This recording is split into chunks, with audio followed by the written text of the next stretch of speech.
All right. Well, good morning, everybody. Thank you for joining us for another edition of our weekly real estate backstory. My name is Alan Richardson, the managing broker here at Maximum Realty and Realtor Partners. My name is Richardson. I'm the compliance broker from Maximum One Realty and Realtor Partners. And Happy New Year's. And Happy New Year's. We are starting off 2022. And so we hope that you guys have a wonderful 2022. I've got at least another month of writing the dates wrong. And then we should be kind of up and running here really soon. So we kind of want to start off. This is a new year. And when, anytime that we start looking at jumping into the new year and kind of getting going here, we wanted to kind of start off with some of the good habits. Yeah, like what? Get your years kicking off and start some new habits. And what are the 3 routines that you really got to focus on?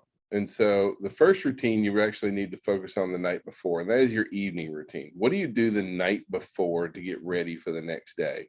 And that includes, like, for a lot of us, going to bed, like actually, setting a time when you actually go to bed, get set up. The other thing is that you plan out what's going to happen the next day and in the next week. When you wake up and you already know this is what I have for a to-do list, that's really, really important. The next really important routine you have is your morning routine. Now, there's a lot of realtors that unfortunately, they get up at the crack of noon, kind of like whenever they roll over kind of thing, which I guess is a good gig if you can get it, but it's not really a great routine to have if you want to be really successful in real estate. So you want to get up in the morning. First thing is go ahead and drink a glass of water because, we get dehydrated overnight. Thank you. Get your exercise, your visualization, prayers, and just kind of review your goals, everything going on. And then the third one, which is huge, and that is an office routine. What do you do when, and now a lot of us work from home. And so if you're working from home, what does that work from home routine looks like? Because for so many real estate folks, until they've been in the business for a certain amount of time, they have no idea what going to work looks like. What does going to the office look like? What is your office routine? Whether it's in an office like here, or whether it's actually going to your home office, you step into this room, you go into this space. What is going to the office really mean? That's so important on getting yourself set up and rolling. And moving into 2022, we really wanted to focus on getting started the right way there. So we kind of wanted to, Well, the thing about whether you physically go to the office or go to the office at your home, it's always good to have a routine like get dressed.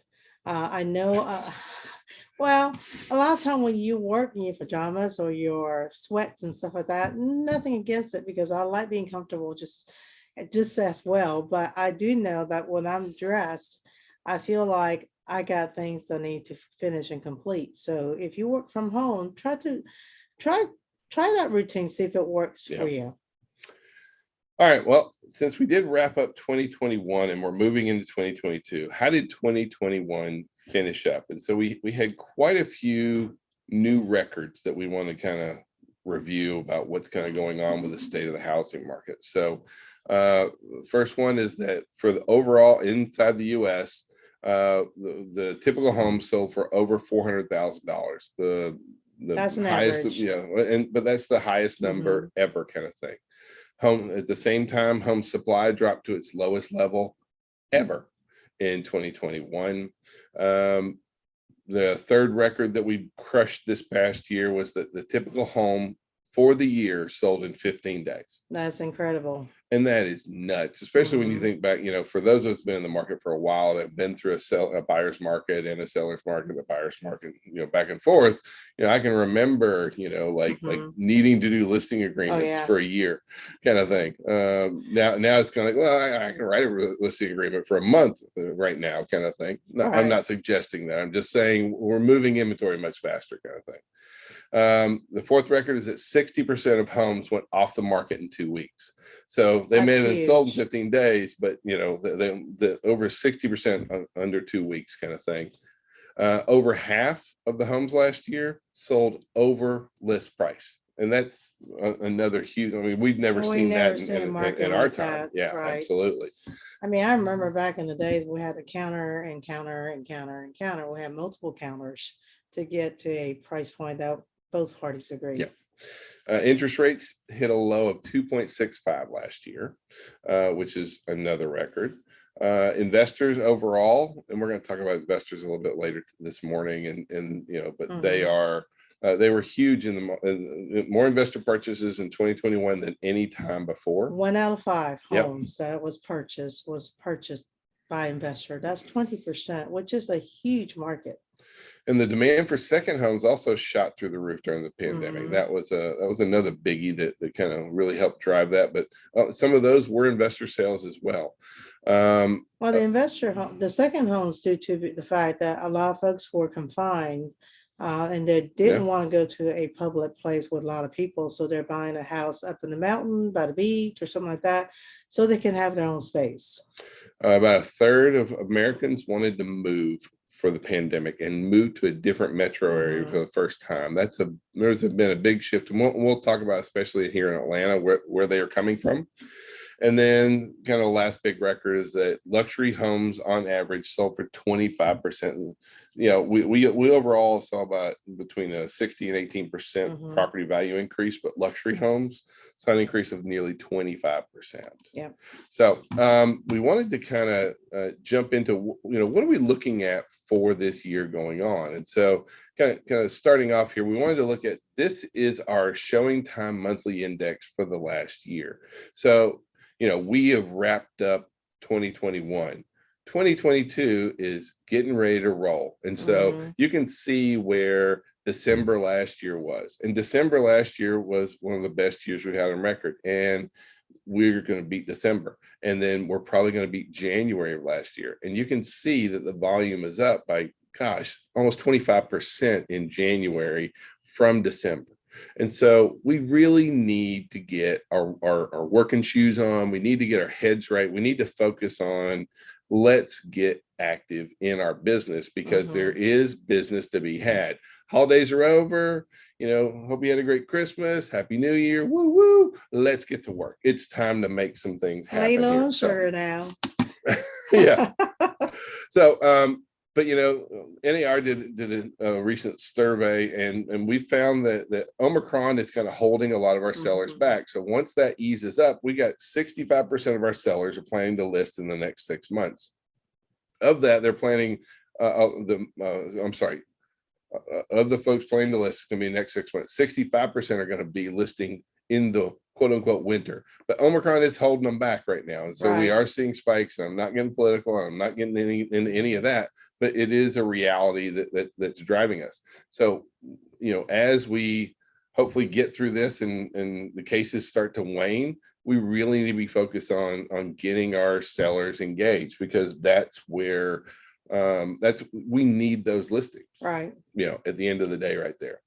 Now that is driving, we are starting to see some prices easing. Now, when I say starting to see, this graph that we're showing here, it actually has a lot of information on it. You can see the drop in 2008, that kind of stuff, but you can also see where we had, our big surge going in the last year, or the last couple of years, really. But you can also see where things are starting to taper off. Right. Now, if you zoom in on that top right-hand corner and you zoom that, and you were to zoom that up, you would think, like, if all you looked at was these last few months where the prices are coming down, people are going to start, and you'll start seeing news talking about, the housing market has crashed, okay, that kind of thing. It's not true. We are going to see prices easing, but as they ease, it's actually part of that is just going to be just people going nuts. Correcting itself. It's nothing easing in a reflection of a house bubble. Yeah. So we can't let ourselves get wound up by that. And we have to be able to speak intelligently. So yes, are we going to start seeing property value increases in the 3 to 5% range this next year? Yeah. Yes. That means that there may be months where it's 1 to 2, and there may be months with 7, 8. We kind of expect it to start tapering down. But as that happens, there's going to be a downward trend, and that's what's going to catch the eye of, like, the news and the media and that kind of thing.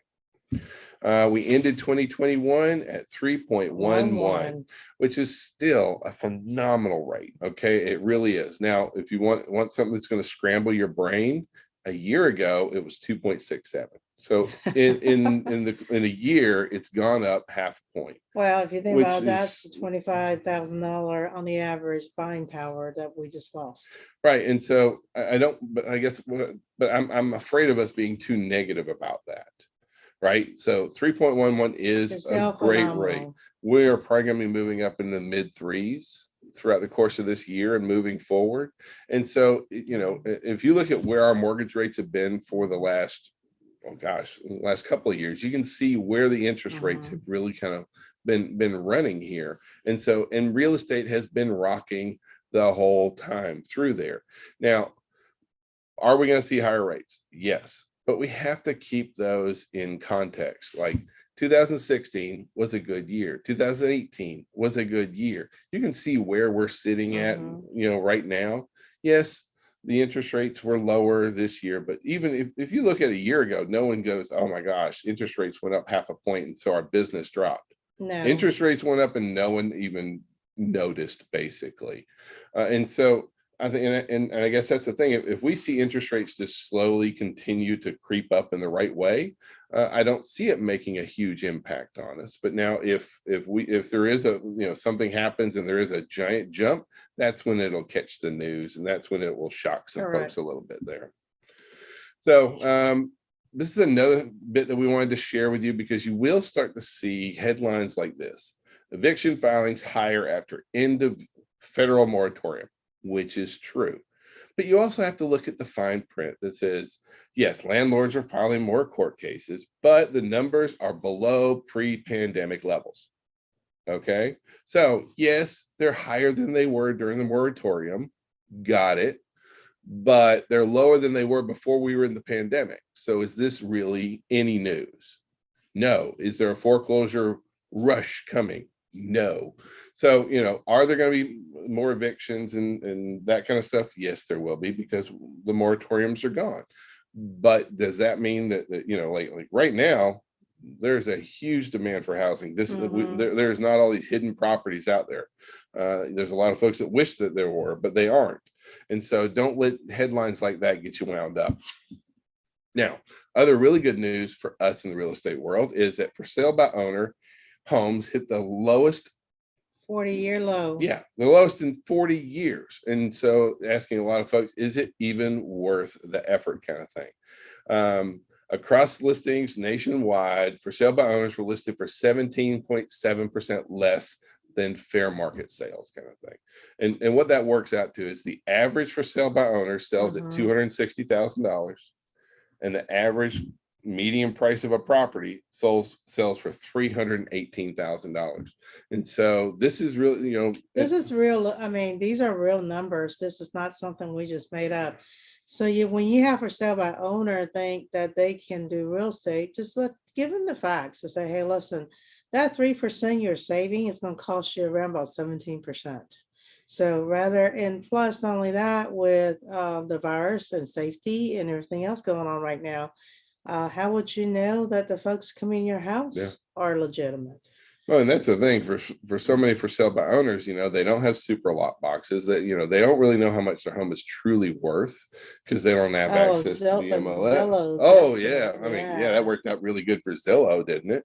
Yeah, Zillow couldn't even get their own prices right. So, you know, for sale by owners, they have a lot of things against them that they really need us. And at the end of the day, they end up costing themselves money. Well, and also sometimes, you know, what was news 2 weeks ago may not be news today, simply because the market is shifting really quickly these days. And for sale by owners are looking at data online that may be old, antiquated, or not real, kind of thing. Because, you know, the hard part is that it's not that there's a shortage of information, it's about figuring out the right information. Yeah, exactly. So housing affordability index, we've seen this number coming down, and it's been tough. You know, inflation has really been hitting our families. I think, you know, kind of across the board, we've seen a lot of inflation concerns. But there was a new report I wanted to share with you, and this is homeownership a hedge against inflation? Yes. If you look at times when inflation went up, So like in the 70s, 80s, 90s. And this is Mhm. this shows what this graph shows here is what happened to inflation, and then what happened to home value? property values. Now, the cool thing about that is once you buy a house, do your house payments go up? No. I mean, generally speaking, no. I mean, there were some times in there Except property when folks, taxes. well, there's that, but we also had, especially during the 80s and 90s, we had a lot of ARMs and adjustable rate mortgages. So they may have gone up, but now ARMs are just such a rare thing out there. And so even when we see these inflation going up, we're not seeing monthly mortgage payments going up. We are seeing higher, in a lot of cases, double or triple what inflation was in property value increases. So I'm not trying to say inflation is a good thing. That's not really my point here, but that, is home ownership a safe place to put your money during inflation? Yeah, absolutely. And we're going to be in a high inflation market for a good while coming up right now. I don't think that this is transitional. We have a huge demand for employment out there. So we're not looking at this thing being like, okay, inflation's over. Right. I'd like for it to be that way, but I just don't see that happening. Plus we have all the, a lot of folks getting sick with the variants and, the variant of the month, that kind of thing. So anyway, we want to talk about the migration report. And so overall, this shows how many people are moving into Georgia and how many people are moving out. So the number of the folks that moved out versus the percentage of folks that moved in. And so we have a positive, more people move into Georgia than move out of Georgia. And so, and that's, it's about a 10% swing between the difference of the two. So that just means that more people come than leave here. So, hey, kudos to us. People like us. But where are they coming from? And New so York. number one is New York City, because, it's way cheaper to live in Atlanta than it is in New York, kind of thing. So New York's number one, Chicago's number two, LA, Miami, Fort Lauderdale, Savannah's number 5, which is interesting. But if you look at most of the locations, they're all coming from high cost of living areas to Georgia. So if you are trying to attract more out of state buyers, those are the places that you really want to try and focus your marketing efforts on. So we also have a new report out that talks about how long are people staying in their homes. And so for last year, for 2021, we had a huge drop from, we've been running 10 year, the average homeowner has been in 10 years, the last 2 years, but it's been 9 to 10 years. So like for a while, ever since the 2008 happened, that's when we saw homeownership tenure really kind of shooting up. Well, that's because a lot of folks lost their house on top of that. Okay, that's a valid point. But now, in the past year, we actually saw it drop for an average of 8. Of that, what we're actually seeing is in the last 6 months, it's been closer to 6 years. So we are seeing folks moving more often than they have in the past. And so when you look at, where's housing going? What's happening with housing? All right, we have more millennials coming into the housing market all the time right now. That is a major force. And then we have folks that want to move more often than they have in the past as well. We have some of the lowest inventory levels. We have high demand, and it's not going anywhere. So, it's easy to kind of get wrapped up in the news and that kind of stuff. But listen, folks are moving and they want to move, kind of thing. So that's a pretty cool thing. Now, kind of on the negative side of things, we are starting to see some sticker shock on homeowners insurance. Homeowners insurance right now is up about 4%. And while that's not bad, we're just seeing that even though that inflation is carrying through on a lot of different things right now. Well, partially the insurance premiums, because we have had quite a few floods, quite a few tornadoes that's hit throughout the United States. Mudslides, and fires and everything. Yeah. So, that the insurance company's got absorbed somewhere as a whole in a portfolio manner. So that's where it's coming from. Well, and a lot of it is getting attributed to, climate. excuse me, Well, and climate change and that kind of And the stuff. But cost of rebuild is expensive. I mean, with all Yep. the lumber price going up and everything else, so I can see that. now here in the Atlanta area, we're running in that 4% range. You'll find that for homeowners insurance in those higher risk areas, it's higher. So like if you're going to be at the beach, Oh, yeah. they're really going to feel it. That kind of stuff. If you're in floodplains, you're really going to feel it. If you're in a high fire, whatever, that kind of stuff. So at the same time, expect that we're already seeing this, that property tax appeals are not going to be fun things for 2022. With the property value increases that we've been seeing, we all pay taxes based on our property taxes based on the value of our properties.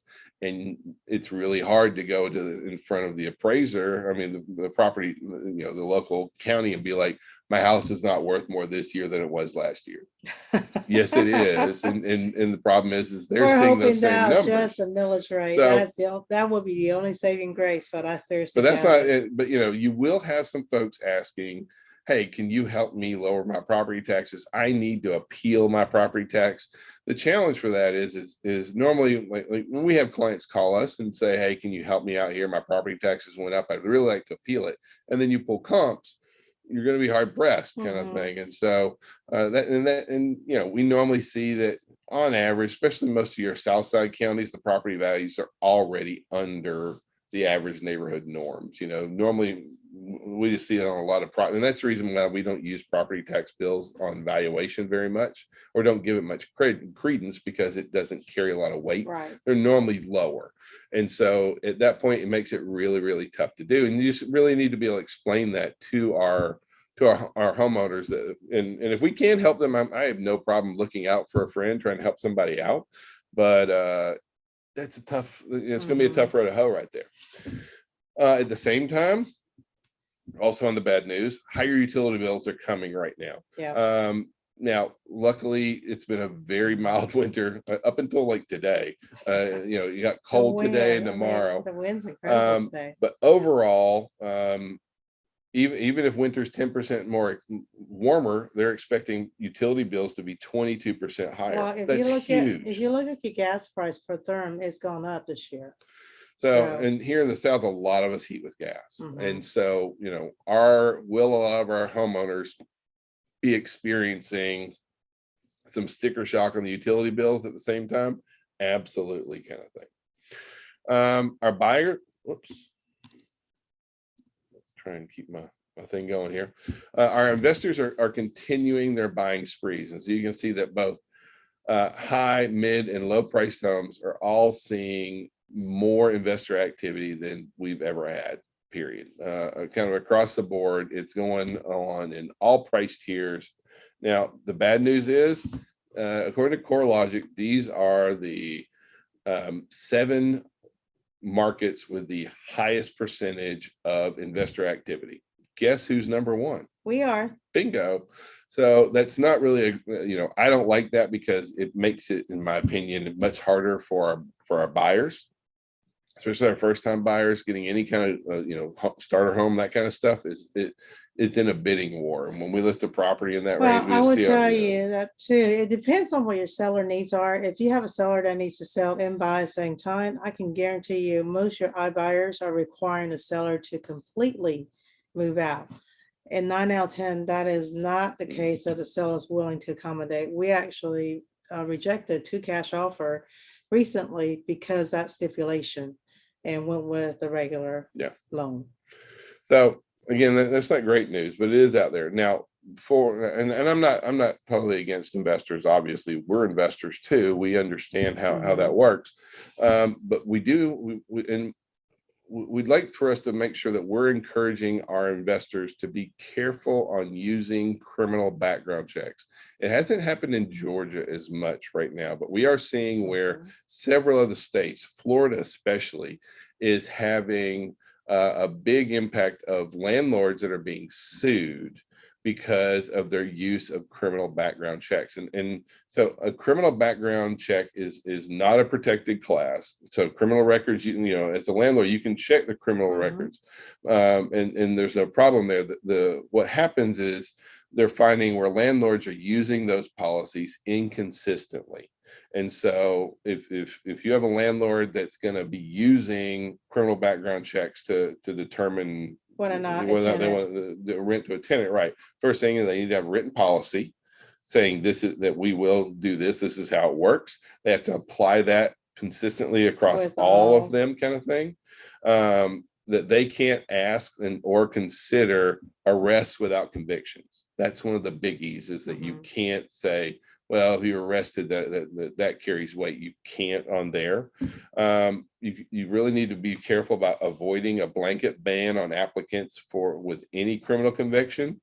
And you just need to make sure that they're documenting all their housing decisions right now, because even though we're seeing a lot of buyer activity, if you're trying to rent right now, I think it's easier to buy than it is to rent at the moment right now. Yeah.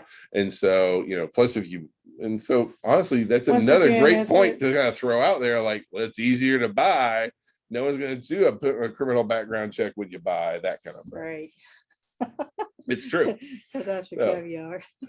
all right. So this week, Ming is going to be teaching Wednesday at 12 o'clock over in our Noonan office, 2022 GAR contract changes.